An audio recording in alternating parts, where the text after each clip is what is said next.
Cela fait près de 50 millions d'années que quasiment toute forme de vie a disparu de la Terre. La planète est transformée.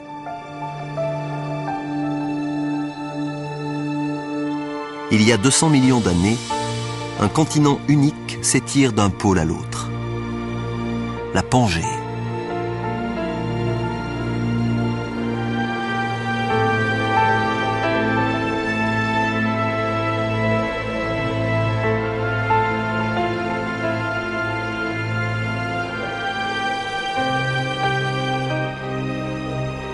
La planète se remet tout juste de l'extinction massive du Permien.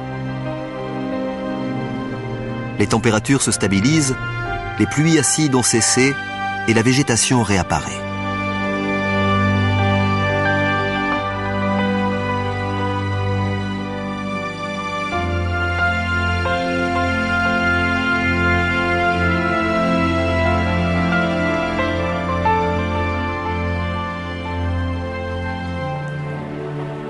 Avec la disparition de 95% de la vie sur Terre, le champ est libre pour l'émergence de nouvelles espèces.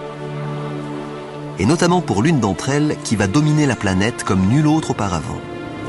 Celle des dinosaures.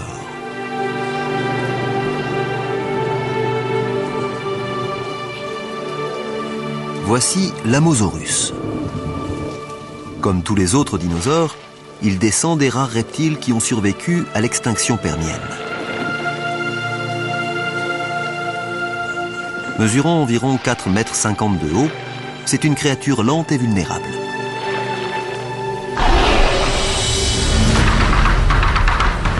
Un dilophosaure. 2 dilophosaures.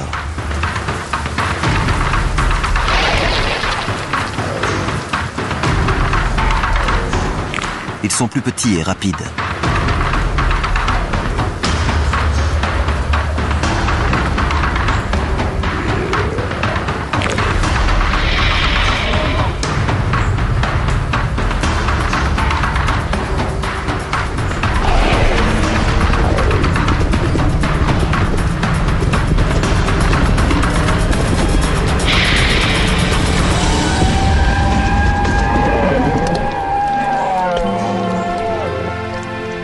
L'Amosaurus est un repas de taille pour un dilophosaure, mais pas pour deux.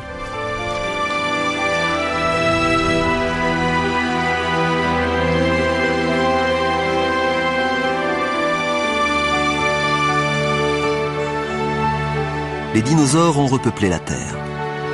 Mais aucune espèce ne parvient à apprivoiser cette planète instable et agitée.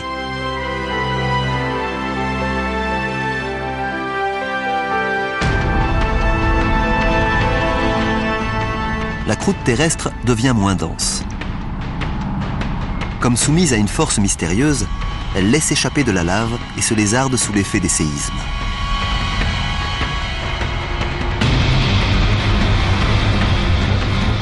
Le phénomène se produit le long de ce qui deviendra la côte est de l'Amérique du Nord.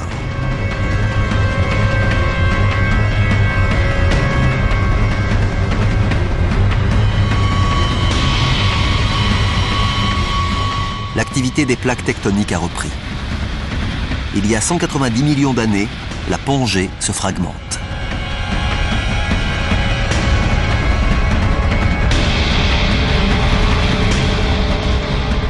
Une gigantesque plaque continentale s'est détachée, ouvrant un abîme dans lequel se forme un nouvel océan, la Thétis, au-dessus de ce qui deviendra plus tard le Moyen-Orient. Les courants charrient les substances nutritives vers les eaux côtières qui bordent le littoral de ce qui sera l'Arabie Saoudite, l'Irak et l'Iran. L'abondance de nourriture attire les poissons par millions.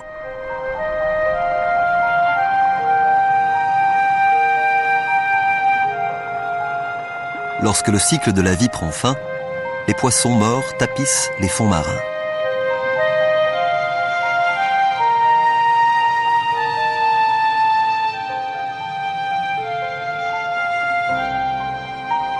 Au cours des 10 millions d'années qui suivent, des couches de roches ensevelissent et réchauffent les vestiges de matière organique. Les cadavres de poissons et de plancton seront recyclés pour donner du pétrole.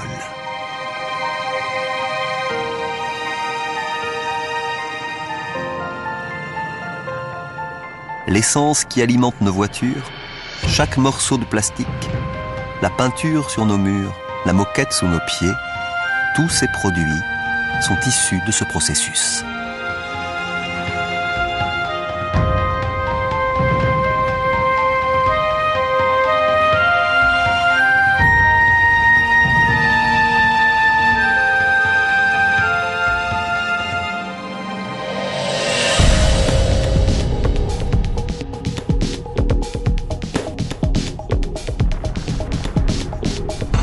Il y a 180 millions d'années, la plaque continentale nord-américaine continue de s'éloigner des plaques européennes et asiatiques vers l'ouest.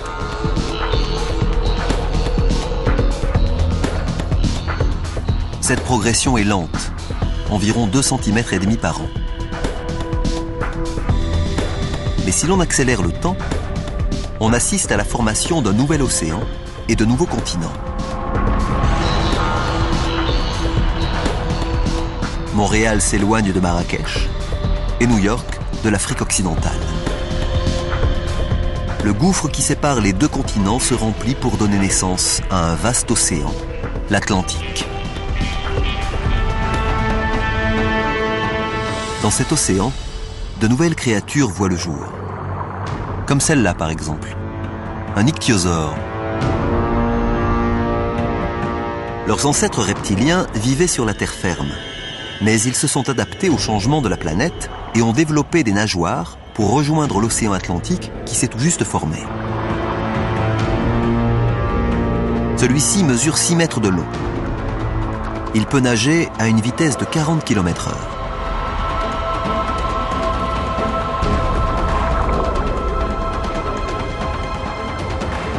C'est la créature la plus rapide et le prédateur le plus efficace de l'océan. L'espèce a régné sur les mers du globe pendant 50 millions d'années.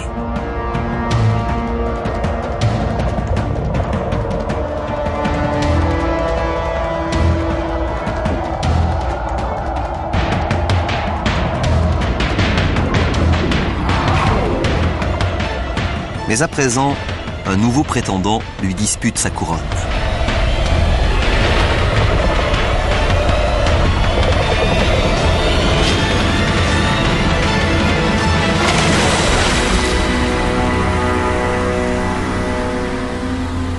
Le pliosaure. La longueur d'un autocar pour le poids d'un camion. Ses mâchoires immenses sont 8 fois plus puissantes que celles d'un grand requin blanc et ses dents ont une trentaine de centimètres de long.